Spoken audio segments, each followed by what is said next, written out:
So now I've got all my stuff prepped and I'm ready to head into my old fuel here, my giant 12-inch cast iron skillet. So what I'm going to start with first is going to be my onions and my butter. So I've heated up my cast iron skillet and I'm going to stir in my onions and my butter.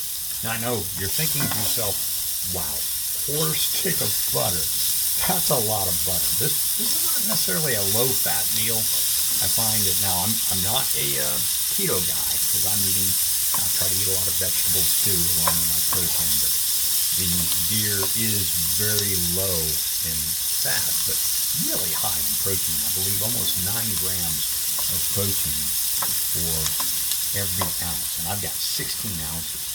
And again, the shocking thing is that I'm going to tell you is that today I'm going to try to eat all of this. If I eat all of this, including the two scoops of rice that I'm going to stick in this, and once you see it cooked, you're going to go, "There's no way that little man is going to eat all this." I can. I eat a lot, and I'm going to try in 2 meals because I'm fasted right now. I'll hit my 16-hour fast. This is working nice. I'm going to wait for my seasoning. Wait until I put my meat in for that. This is really nice. But the thing about all this food, I think when I add it all up together, it's about 1,600 calories. It's really not enough for me, so I'll probably throw in some walnuts and an apple. May have to throw in some more meat, but I really can't eat, I'm hard-pressed when I'm eating naturally food that actually looks like food, not something out of a drive-through window or a box or a can. 2,000 calories is a lot. I try to hit about 2,500 calories. My current weight is about 158. I do a lot of working out. I'm pretty active for a 65-year-old guy. And I'm trying to add on a little bit of muscle mass. But this fuel, this Paleo Chow, is one of the best ever. I really enjoy this. So now my onions are getting a bit translucent. Now I'm going to go ahead and add in my meat. And I've chopped this meat. I've chopped it up pretty small. Sometimes when I'm not doing this on video, I put in the larger chunks and I just chop it to pieces there with my knife. It's not like I'm going to scratch up this old iron skillet. But today, for this video, I did get these pieces of meat, kind of a small, reasonable bite size. And I believe, not sure, this is either tenderloin or backstrap. My neighbor just gives me the best cut meat. He's an amazing hunter, and he doesn't like to. So neither does Beth, neither is my wife. So I'll fix this giant load of Paleo Warrior fuel, and it'll be all mine. Well, my boy Matthew likes it, but not visiting him for a couple of days. If I was going up today, I'd bring him some. So this is actually doing pretty well. I turned up the heat a little bit. Now is the time I'm going to throw in my seasoning. And my seasoning is really basic. A little salt, a little pepper. Of course, the savoriness of the bacon is in there too. So it's kind of salty. And then, wow, that's looking good. It's already smelling great. In fact, it does smell so good. My wife actually loves the smell of this, but she really hates the thought of somebody shooting a deer. You realize somebody killed that animal that you're about to eat. I'm pretty sure they killed all the animals we're eating. You got to check out freezer. Somebody killed those chickens and somebody killed those cows. But I do like venison. It's an amazing meat protein. So let's see what's next here. Now this is cooking well. I think now is going to be the time that I add in. And I'm actually doing this in order because I want the meat to be it's cooking there pretty well. I've got the heat turned up, and now I've stirred in my zucchini and my bell pepper. Probably could have gotten away with just bell pepper or just zucchini. I like them both. In fact, with the bacon and onion in there, when it mixes with bell pepper, really it's a very savory, steaky kind of flavor to that. Now, the last thing I'm going to put in here is the thing that actually I find cooks the quickest, and that's going to be the mushrooms. So I've got my heat turned up. I'm periodically turning this and moving this, making sure it all, again, because, yeah, I don't want to get parasites or anything. I want to really cook this meat fairly well. And I've got the heat turned up. It is looking good. And again, as I look at it, I go, and I haven't added the 2 cups of rice yet to this, or the mushrooms. When I do, you're going to go, again, there's no way that little man is going to eat all the food. Oh yes, I am going to eat all this food. And in case you didn't know, mushrooms make everything taste better. We go through so many mushrooms. We buy most of our produce and everything at Aldi's. It really makes our money go further. I think recently my wife shared with our neighbors, that we were shopping at Aldi's. They'd never been in there, and I was like, gosh, because Beth does all the shopping, I'm not going to be precise on this, but the mushrooms were like $1.35 or $1.55 for that 8-ounce pack. Much better than other grocery stores that are charging you $2.95. Same with the bell peppers and the zucchinis, and it's good food. I really appreciate them. Of course, I really appreciate my fantastic neighbor for providing me with this bounty. So kind of him, and he just knocks on my back door. This is for when you live out in the country. My neighbor's a farmer. He's 80 years old.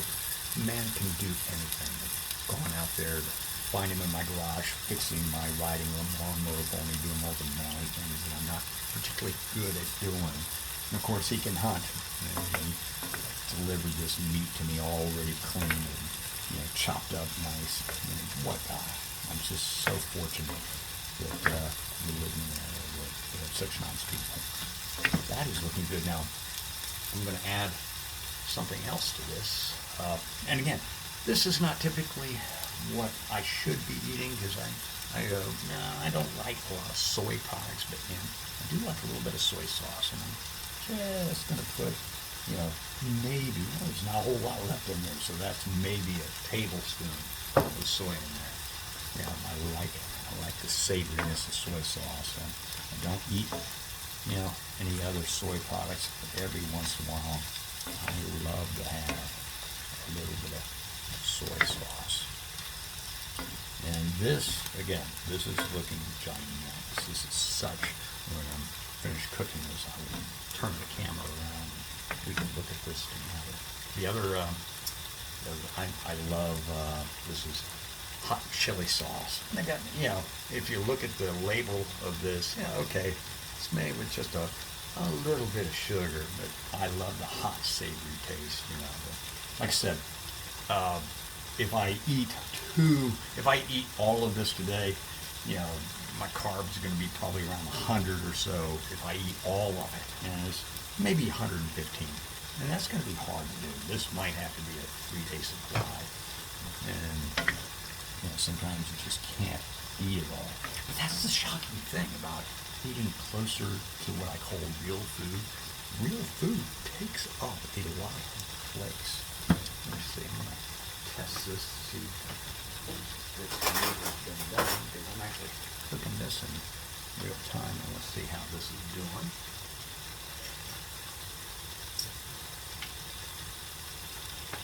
Yeah. Oh God, that's so good. Can't wait to get in this. So,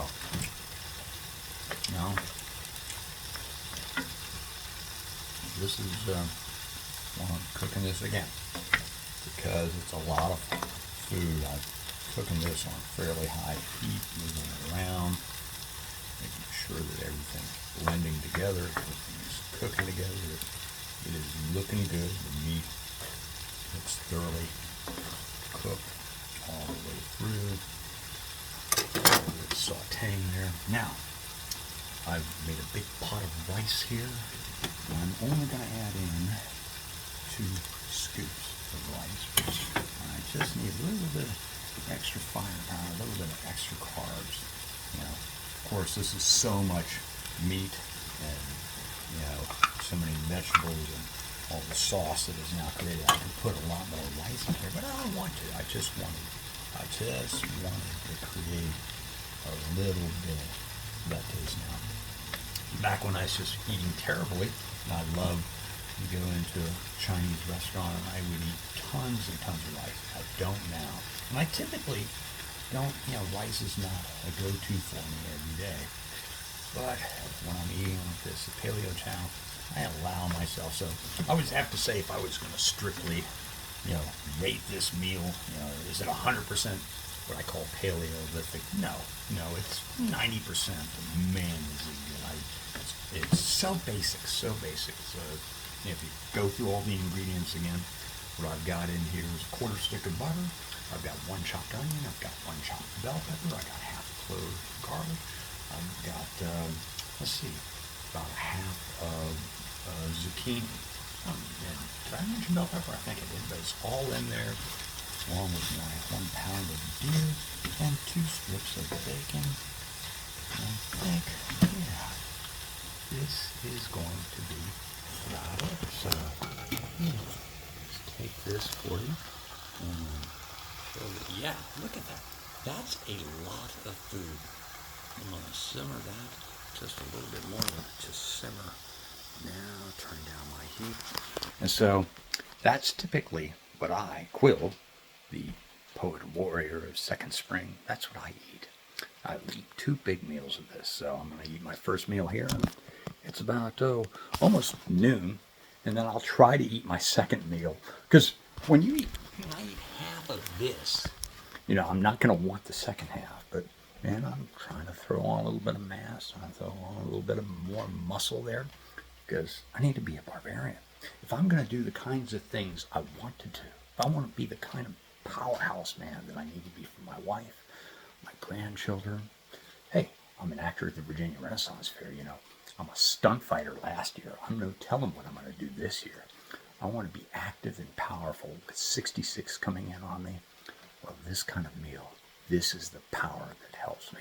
Anyway, thank you for watching. I just wanted to share a little bit of what I do to prepare my mind and my body. And the way I do that, I eat. I eat the fuel that we are naturally designed for. Take care, my friends.